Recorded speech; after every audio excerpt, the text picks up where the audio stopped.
જય સ્વામિનારાયણ. સહજાનંદ વિદ્યાલયના video lecture શિક્ષણમાં આપ સર્વ વિદ્યાર્થી મિત્રોનું હાર્દિક સ્વાગત છે. ધોરણ 12 રસાયણ વિજ્ઞાન પ્રકરણ 7 ક્લોરીનની બનાવટ અને તેના ભૌતિક ગુણધર્મો સમજાવો. સૌપ્રથમ જોઈએ ક્લોરીનની શોધ વિશેની સામાન્ય માહિતી.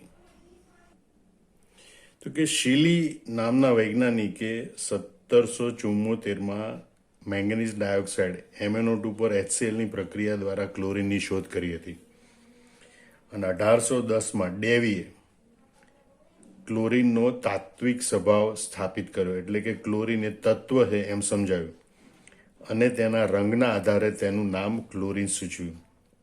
ગ્રીક શબ્દ ક્લોરસ, એનો મતલબ થાય લીલાશ પડતો પીળો. ક્લોરીન એ લીલાશ પડતા પીળા રંગનો વાયુ હતું, એટલે ક્લોરસ ઉપરથી ડેવીએ એનું નામ ક્લોરીન પાડ્યું અને ક્લોરીન તત્વની શોધ કરી.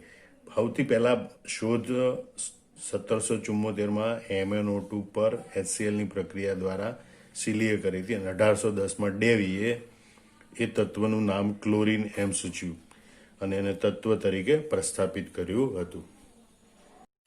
હવે આપણે જોઈએ પ્રયોગશાળામાં ક્લોરીન વાયુની બનાવટ, એટલે કે પ્રયોગશાળામાં ક્લોરીન વાયુ કઈ પ્રક્રિયાઓથી બનાવી શકાય. તો પહેલું છે મેંગેનીઝ ડાયોક્સાઇડ MnO2, એની સાંદ્ર હાઇડ્રોક્લોરિક એસિડ સાથે ગરમ કરવામાં આવે તો ક્લોરીન વાયુ મળે. બરોબર. MnO2, મનીઓ2 and હકલી. હકલી એટલે HCl, મનીઓ2 એટલે MnO2.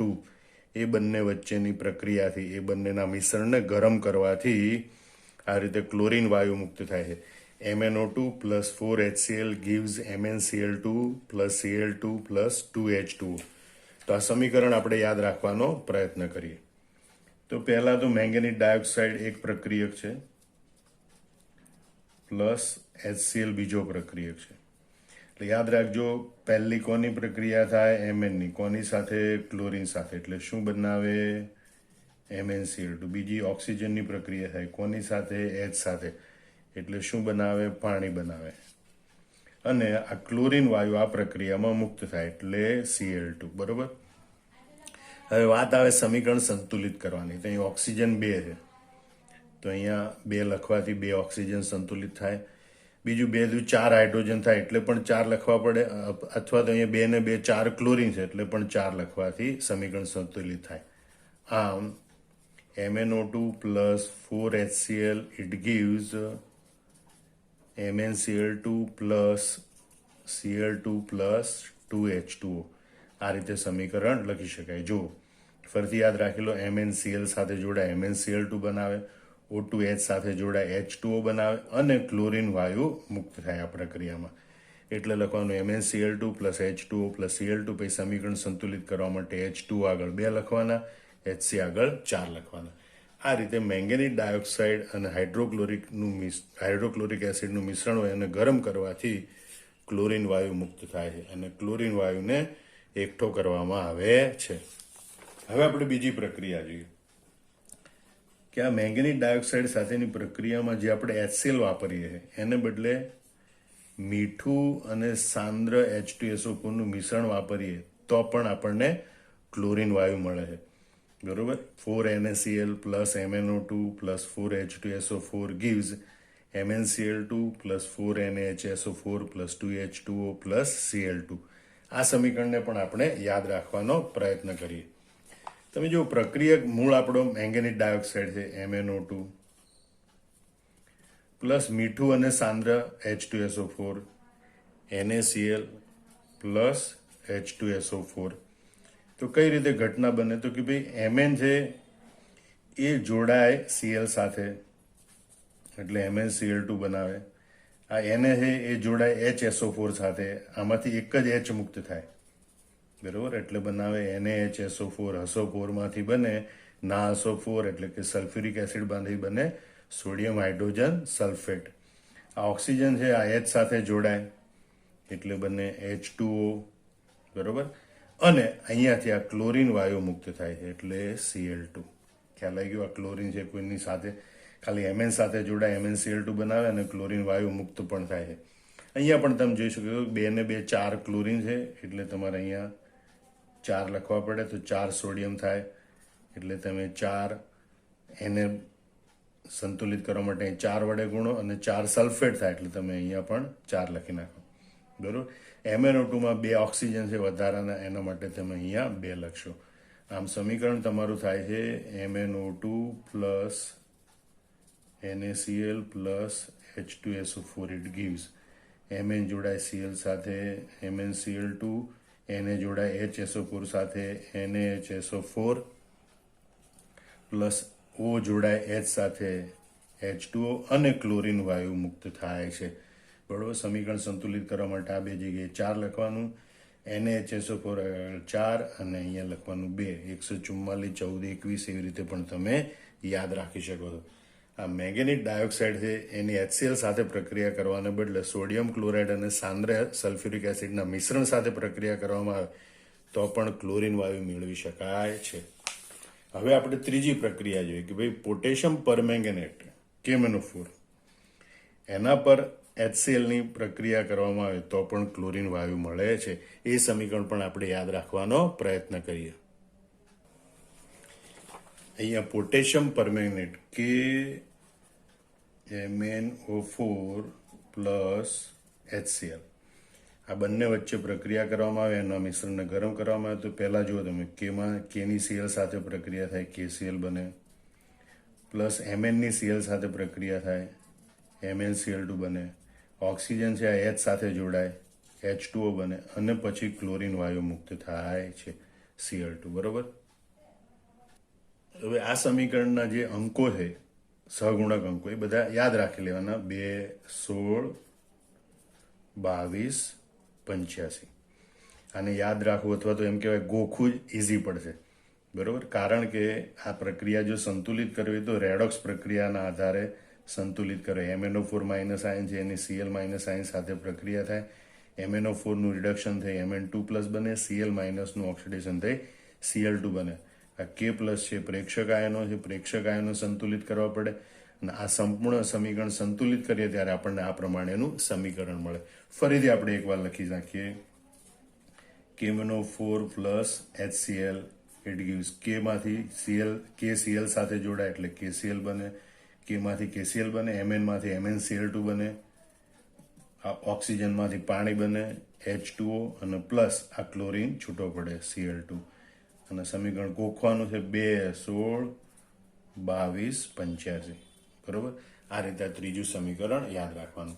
આમ ઝડપથી આ ત્રણેય રીત ફરીથી જોઈ લઈએ આપણે. મેંગેનીઝ ડાયોક્સાઇડને સાંદ્ર હાઇડ્રોક્લોરિક એસિડ સાથે ગરમ કરતા ક્લોરીન વાયુ મળે છે. સમીકરણ આમ યાદ રાખવાનું MnO2 plus 4HCl. It gives MnCl2 plus 2H2O plus Cl2. MnO2 સાથે HCl ના બદલે, બરોબર, હાઇડ્રોક્લોરિક એસિડના બદલે જો મીઠું અને સાંદ્ર H2SO4 નું મિશ્રણ વાપરવામાં આવે તો પણ ક્લોરીન વાયુ મેળવી શકાય છે. એની પ્રક્રિયા યાદ રાખવાની. આ MnO2 પહેલા લખવાનું MnO2 plus 4NaCl plus 4H2SO4. It gives MnCl2 plus 4NaHSO4 plus 2H2O plus Cl2. આ Na બનાવે NaHSO4, Mn બનાવે MnCl2, O બનાવે H2O અને આ ક્લોરીન વાયુ છૂટો પડે. એ રીતે પોટેશિયમ પરમેંગેનેટ પર HCl ની પ્રક્રિયા દ્વારા પણ ક્લોરીન વાયુ મળે છે. KMnO4 plus HCl. It gives KCl plus MnCl2 plus H2O plus Cl2. બરોબર.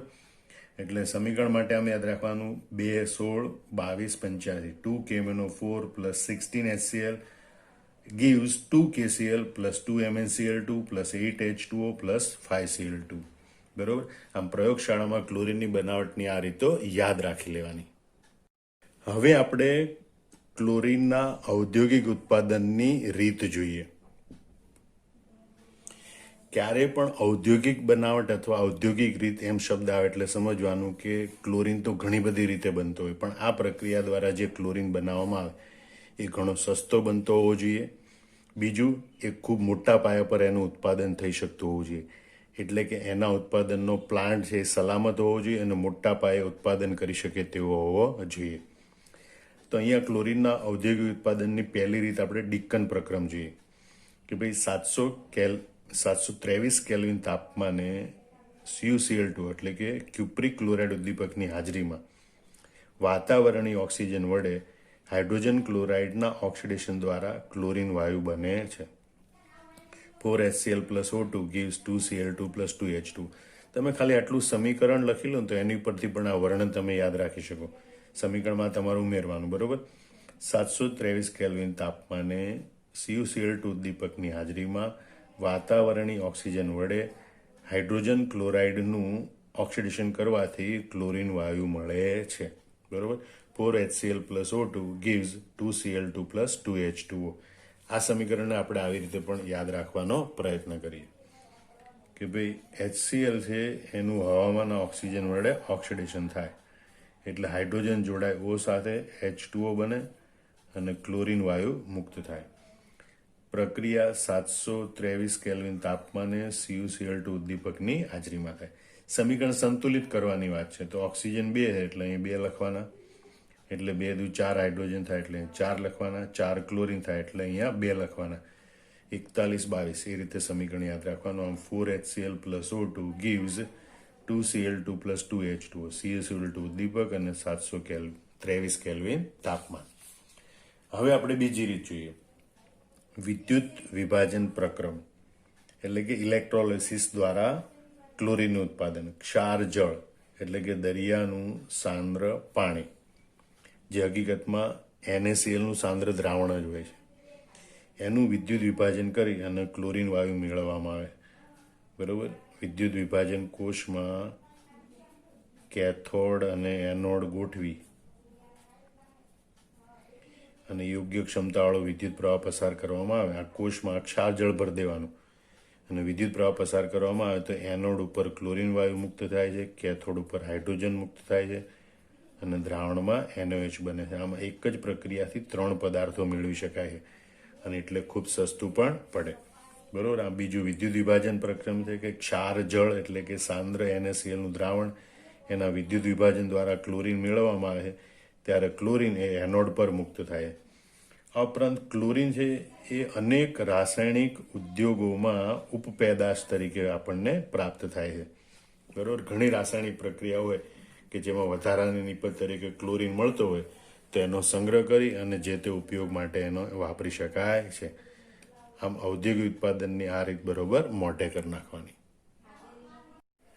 હવે આપણે જોઈએ ક્લોરીન વાયુના ભૌતિક ગુણધર્મો, બરોબર. તો ક્લોરીન વાયુના ભૌતિક ગુણધર્મો એની વાસ, રંગ અને એનું પ્રવાહીમાં દ્રાવ્યતા, ગલન બિંદુ, ઉત્કલન બિંદુ એની વાતો કરવાની હોય. તો ક્લોરીન વાયુ એ તીવ્ર ગુંગળામણ ઊભી કરે તેવી વાસ ધરાવતો અને લીલાશ પડતા પીળા રંગનો વાયુ છે.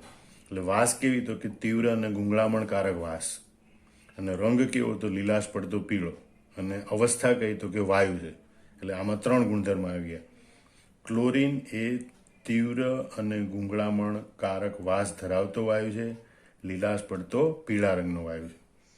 હવે ક્લોરીન વાયુ છે એનો અણુભાર 71 ગ્રામ પ્રતિ મોલ છે, એટલે તે હવા કરતાં 2 થી 5 ગણો ભારે છે. ધ્યાન રાખજો, ક્લોરીન વાયુ હવા કરતાં 2 થી 5 ગણો ભારે. આ 2 મુદ્દા તમે આમ પણ યાદ રાખી શકો. તીવ્ર ગુંગો, લીલો પીળો, 2 થી 5 ગણો ભારે. ક્લોરીનનો તીવ્ર ગુંગો, લીલો પીળો 2 થી 5 ગણો ભારે. લીલું પીળું 239 પાદરા, બરોબર. તો અહીંયા એવું તારે ત્રીજો ગુણધર્મ યાદ રાખો કે તે સહેલાઈથી લીલાશ પડતા પીળા પ્રવાહીમાં પ્રવાહીકૃત પામે છે, બરોબર. જે 239 કેલ્વિન તાપમાને ઉકળે છે, એટલે કે એનું ઉત્કલન બિંદુ 239 કેલ્વિન છે અને એટલે તે સહેલાઈથી પ્રવાહીમાં રૂપાંતર પામે છે. તે લીલાશ પડતા પીળા પ્રવાહીમાં રૂપાંતર પામે અને તે પાણીમાં દ્રાવ્ય હોય છે, પાદરા હોય છે, એટલે કે પાણીમાં દ્રાવ્ય હોય છે, બરોબર. એનું ઉત્કલન બિંદુ 239 કેલ્વિન છે. આમ તમે આ ભૌતિક ગુણધર્મો ફરીથી બરોબર મગજમાં ગોઠવી લો. ક્લોરીન વાયુ એ તીવ્ર અને ગુંગળામણકારક વાસ ધરાવતો લીલાશ પડતા પીળા રંગનો વાયુ છે. ક્લોરીન વાયુ એ હવા કરતાં 2 થી 5 ગણો ભારે છે. તે સહેલાઈથી લીલાશ પડતા પીળા પ્રવાહીમાં પ્રવાહીકૃત થાય છે, બરોબર.